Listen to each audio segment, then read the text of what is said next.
Sistem pengelolaan dan pengawasan pajak dan retribusi.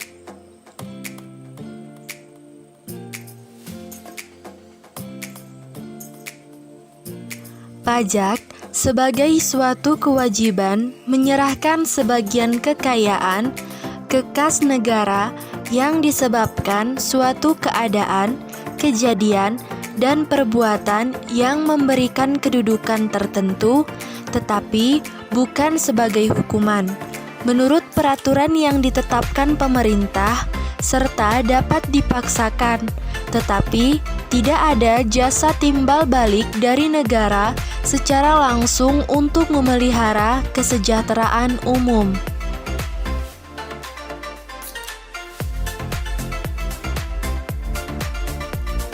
Negara berwenang mengelola pajak yang di dalamnya terdapat kegiatan mengadministrasikan penerimaan pajak dan mendistribusikan hasil penerimaan pajak untuk keperluan pembangunan.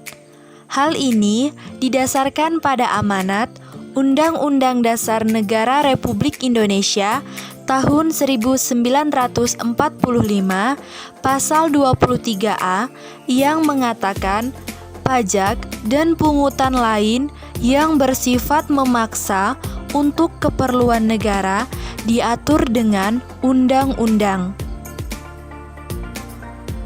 Menurut Mardiasmo, syarat-syarat pemungutan pajak, yang pertama, pemungutan harus adil. Yang kedua, pemungutan pajak harus berdasarkan undang-undang. Yang ketiga, tidak mengganggu perekonomian. Yang keempat, pemungutan pajak harus efisien. Yang kelima, sistem pemungutan pajak harus sederhana.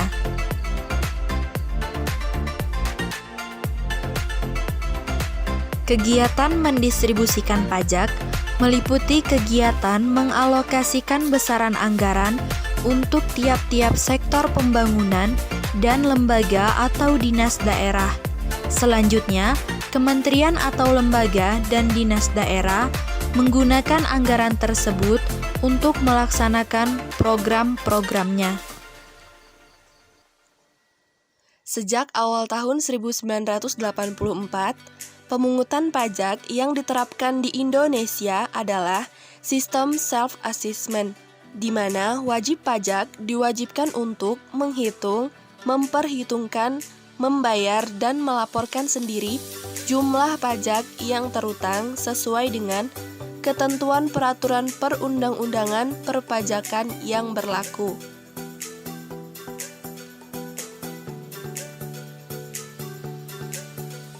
Secara umum, retribusi merupakan suatu pungutan atas pemakaian dan pemanfaatan suatu fasilitas tertentu.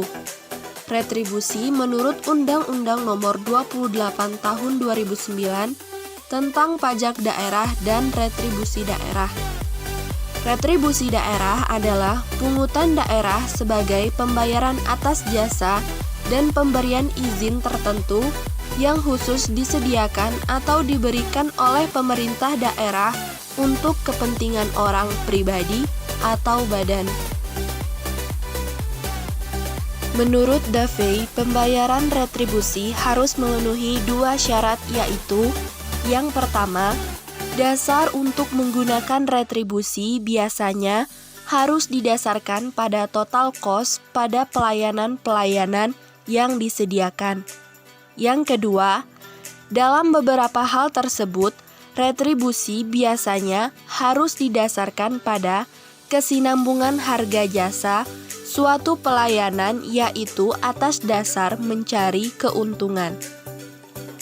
Menurut Undang-Undang Nomor 28 Tahun 2009, secara keseluruhan terdapat 30 jenis retribusi yang dapat dipungut oleh daerah yang dikelompokkan ke dalam 3 golongan retribusi, yaitu yang pertama, retribusi jasa umum, yaitu pelayanan yang disediakan atau diberikan pemerintah daerah untuk tujuan kepentingan dan kemanfaatan umum, serta dapat dinikmati oleh orang pribadi atau badan.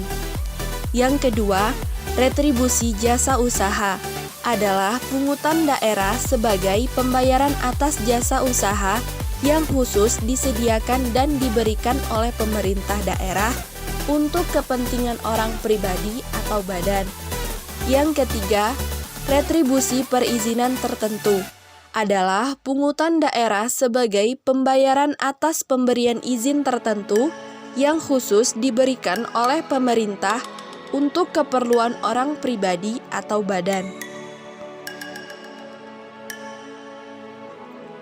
Pada pembahasan ini terdapat contoh studi kasus faktur pajak fiktif penerimaan negara nyaris hilang senilai 27 miliar, seperti yang tertera pada slide. Pemirsa, Direktorat Jenderal Pajak mengungkap kasus tindak pidana perpajakan korporasi yang melibatkan PT Gemilang Sukses Garmindo. Perusahaan garmen ini memalsukan faktur pajak untuk mengajukan restitusi dengan kerugian negara yang mencapai 9 miliar rupiah. Kepala Kantor Wilayah Ditjen Pajak Jakarta Barat, Erna Sulistiawati, mengatakan Gemilang Sukses Garmindo atau GSG dengan sengaja menyampaikan surat pemberitahuan tahunan atau SPT masa pajak pertambahan nilai PPN dengan menggunakan faktur pajak tidak berdasarkan transaksi sebenarnya atau fiktif untuk mengajukan permohonan restitusi PPN. Tindak pidana perpajakan korporasi yang merugikan negara hingga 9 miliar rupiah ini merupakan kasus yang pertama kali terungkap.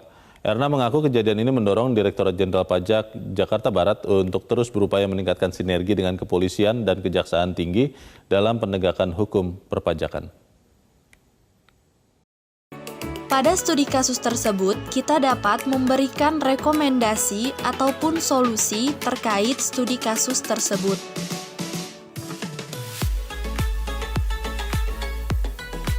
Salah satu penyebab terjadinya masalah faktur pajak fiktif adalah kurangnya pengawasan dari pihak Dirjen Pajak, sehingga banyak oknum-oknum yang memanfaatkan kesempatan untuk memperoleh keuntungan dari pemalsuan laporan PPN. Peningkatan pengawasan pajak sangat diperlukan. Hal yang dapat dilakukan adalah dengan melakukan cross-check data yang telah dilaporkan secara berkala terkait dengan apakah pelapor pajak merupakan pengusaha kena pajak yang telah terdaftar atau bukan. Lalu, memeriksa kebenaran jenis usaha serta lokasi usaha.